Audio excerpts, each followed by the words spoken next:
Good morning, everyone. Welcome to my YouTube channel. Today I'm here again with a new topic of planning, that is importance of planning. So let's start with the importance of planning. Here is the picture where you can see all the important points that planning provides direction, it helps in decision making, it reduces the risk of uncertainties, it provides standards for controlling, it reduces worthless and useless activities, then it promotes innovative ideas. So the question here is why the planning is very important for every businessman. Fine. So planning, if we see, planning is very important, useful because of various reasons. All the business firms dream to be successful.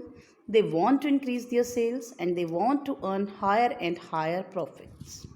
But these dreams can be turned into reality only and only if a business manager thinks in advance on what to do and how to do it. It means a businessman can become successful only if he knows what is his target and how he can achieve it. It has been rightly remarked failing to plan is planning to fail. It means if you cannot make your plans properly or you get failed, it means your planning actually it is a failure. It means you might not have planned in the rightful manner. So, planning must be done keeping in view the objectives of the organization, and we must try our best efforts, we must put our best efforts to achieve those objectives of the organization. So, let's start with the importance. First point here is planning provides direction. Direction means where we want to go. By stating in advance how the work is to be done, planning provides us direction. The planning tells all the employees how they have to proceed. It guides, it directs all the employees what they have to do, how they have to do.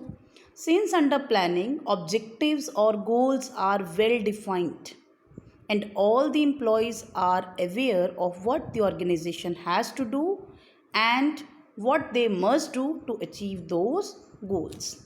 It means in planning, we set our objectives in advance and all the employees are told about what are the targets of the organization and how these targets must be achieved. So here the employees are provided necessary guidelines about the ways to achieve various goals. Without planning, the employees may work in different directions. If there is no proper planning, then all the employees will work in different directions and the organization will not be able to achieve its goals. It means by planning in advance, every employee is clear of what he has to do and what is the purpose behind doing it. So, by planning, we can have necessary guidelines, we can have necessary directions about how we have to proceed, what we have to achieve, and it provides directions to all the employees that what they have to do, how they have to proceed. Next point is planning reduces the risk of uncertainties. Every business enterprise operates in an uncertain environment because the future is always uncertain.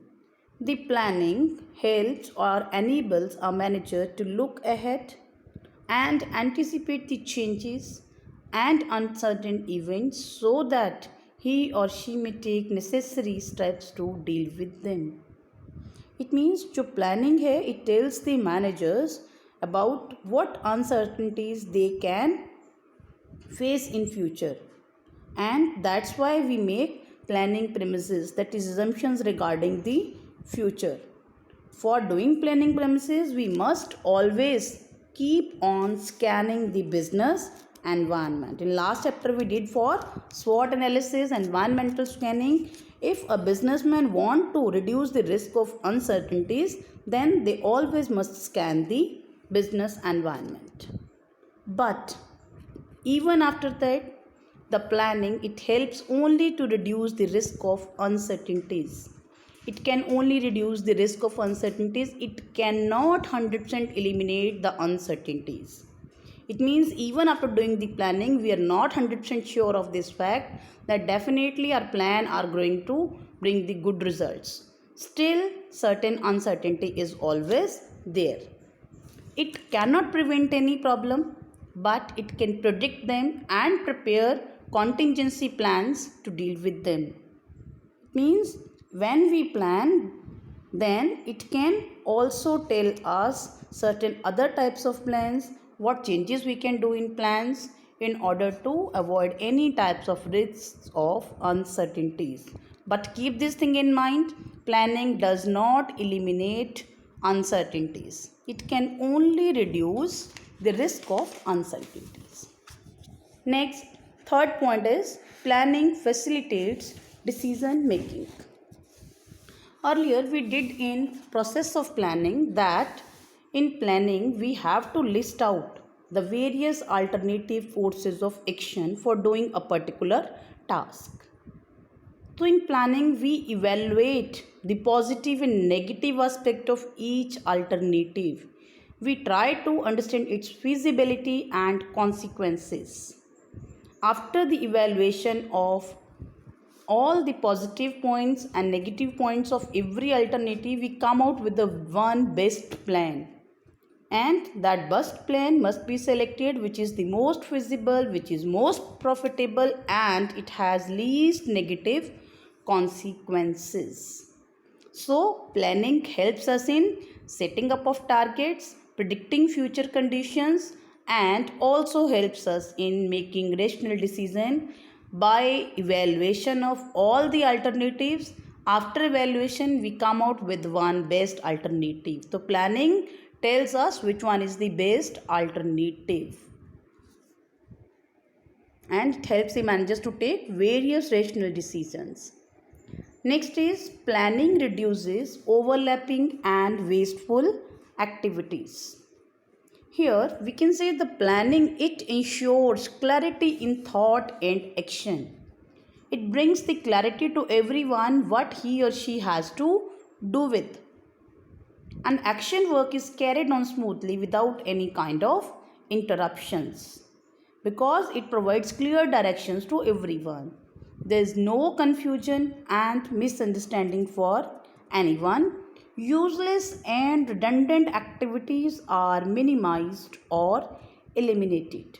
So here there is no duplication of efforts. One work is always done by one person. So it is easier to detect inefficiencies. If we find out some person has not achieved the targets, whatever the work was given to him, then we can find out the deficiencies, inefficiencies, and take corrective action to deal with them. So planning brings clarity of thought and it helps the organization to achieve its objective properly. Next is planning promotes innovative ideas.